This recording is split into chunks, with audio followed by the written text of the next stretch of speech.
बिस्मिल्लाहिर्रहमानिर्रहीम। मेरे पाकिस्तानियों, मैं हूं एडवोकेट अतीक रहमान सिद्दीकी और आप देख रहे हैं ज़रबे कलंदर।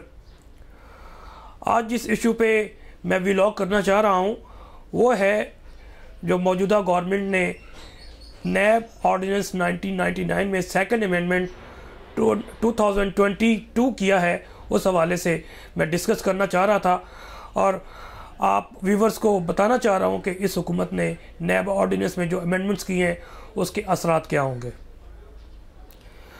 जैसा कि आप सबको मालूम है कि 9 अप्रैल को कॉन्स्पिरेसी के ज़रिए रिजीम चेंज की गई और रिजीम चेंज करने के कोई मकासद थे, अहदाफ थे, टारगेट्स थे। वो इमरान खान साहब भी बताते रहे, तमाम स्कॉलर तबका भी बताता रहा, पॉलिटिकल साइंटिस्ट के तौर पे जो लोग हैं उन्होंने भी बताया कि इस रिजीम चेंज करने के जो मकासद थे इंटरनेशनल इस्टेब्लिशमेंट के, हमारे इस्टेब्लिशमेंट के और स्टेक होल्डर्स के, अब वो अहदाफ तेज़ी से हासिल किए जा रहे हैं। वाज़े तौर पे जब ये इम्पोर्टेड हुकूमत 22 करोड़ आवाम पर ज़बरदस्ती साजिश के ज़रिए, कॉन्स्पिरेसी के ज़रिए मुसल्लत की गई, तो वाज़े तौर पे सबको मालूम है कि डॉलर्स बड़ी तेज़ी से उसके रेट्स ऊपर गए, स्टॉक एक्सचेंज नीचे आई और महंगाई का जो सैलाब है वो है होश रबा इजाफा हुआ, जिसमें कोई ज़रूरियात ज़िंदगी की चीज़ें नहीं रही। तेल 150 रुपये से 234 पे और डीज़ल जो कि 145 पे इमरान खान की हुकूमत पे था। ढाई महीने की हुकूमत में इन्होंने 264 पे ले गए। जब ये दो चीज़ें रेट बढ़ी तो ये लामहला पेट्रोल और डीज़ल के साथ फिर बिजली की कीमतें होश रबा इजाफा होता चला गया और अभी जुलाई अगस्त में जब बिल आएंगे तो लोगों को एहसास होगा कि जनाब बिल की कीमतें, बिजली की कीमतें कितनी बढ़ाई गई हैं। मुख्तसर ये कि 24 रुपये से लेके 36 और 40 रुपये तक फ़ी यूनिट पे ये रेट जा रहे हैं और आम मिडिल क्लास उसको 30 से 35 रुपये पर यूनिट भुगतना पड़ेगा। ये रजीम चेंज के असरात हैं।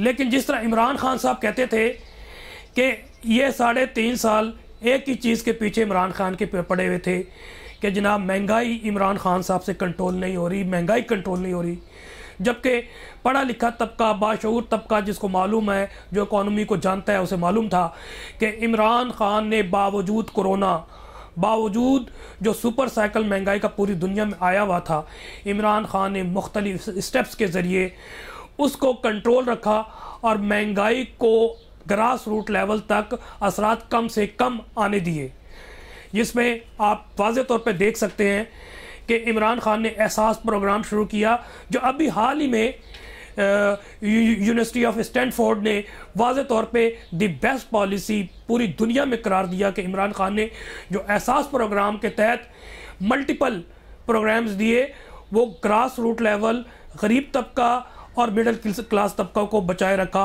और बहुत से इंसेंटिव्स दिए। लेकिन इस हुकूमत ने जो सारा बिजली, पेट्रोल बढ़ाया, बिजली की कीमतें बढ़ाई और डीजल की कीमतें बढ़ाई, उससे क्या हुआ?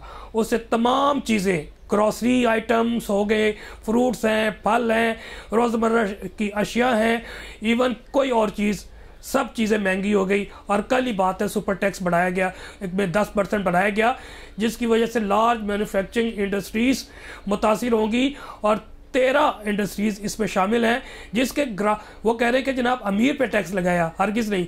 ये 13 जितनी भी लार्ज मैन्युफैक्चरिंग इंडस्ट्रीज़ हैं, वो खरीद जो कंज्यूमर है वो आम शख्स ही है और इसका मतलब ये हुआ कि 10% मज़ीद आवाम को बोझ बर्दाश्त करने पड़ेगा और महंगाई का जो सैलाब है, 30% जो इन्फ्लेशन चल रही है वो 40% पे जा सकता है।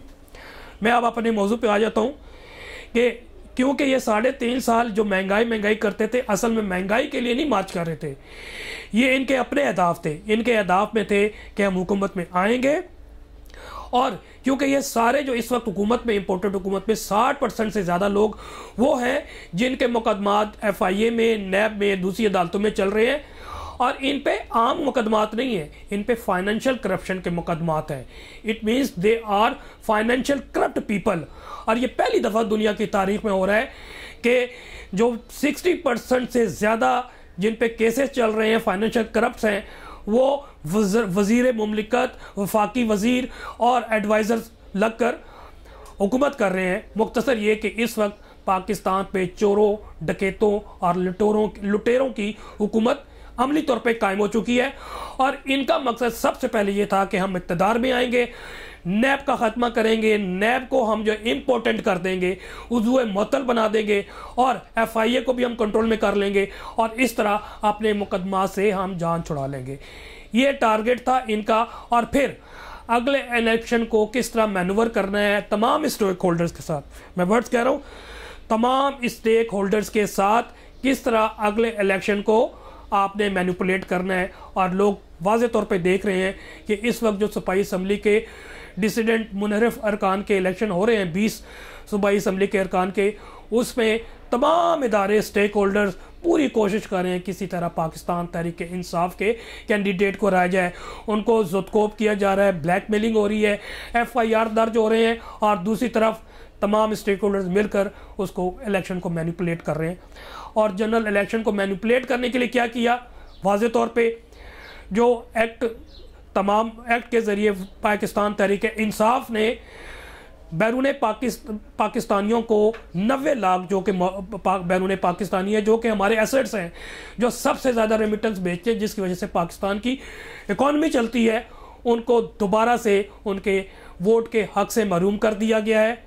और ये इंतहाई ज़्यादती हुई। फिर EVM ख़त्म कर दिया गया ताकि हम धांधली खुल के कर सकें, फिर मुर्दों के जो वोट बनाते हैं ये लोग वोट दिलवा के कामयाब किए जाए। तो ये तमाम अहदाफ हासिल जो करने थे उन्होंने किए। और जाहिर है क्योंकि USA भी इस साजिश में शामिल है, उनको भी तो कुछ देना था। उसके लिए उन्होंने क्या किया, उन्होंने ये तमाम रेट्स बढ़ाए, IMF के तमाम शराइत तस्लीम की। फिर वाज़े तौर पे महसूस हो रहा है कि जनाब उनको हवाई अड्डे देने की कोशिश की जा रही है, ड्रोन हमले के लिए इजाज़त देने की कोशिश की जा रही है।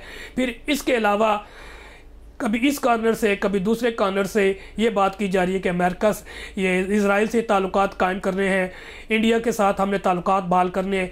मुख्तसर ये वो तमाम ग्रेट गेम जो बहुत पहले इंटरनेशनल इस्टेब्लिशमेंट ने पाकिस्तान के ख़िलाफ़ सोचा था, उस तरफ तेज़ी से अहदाफ हासिल करने की तरफ वो बढ़ रहे हैं।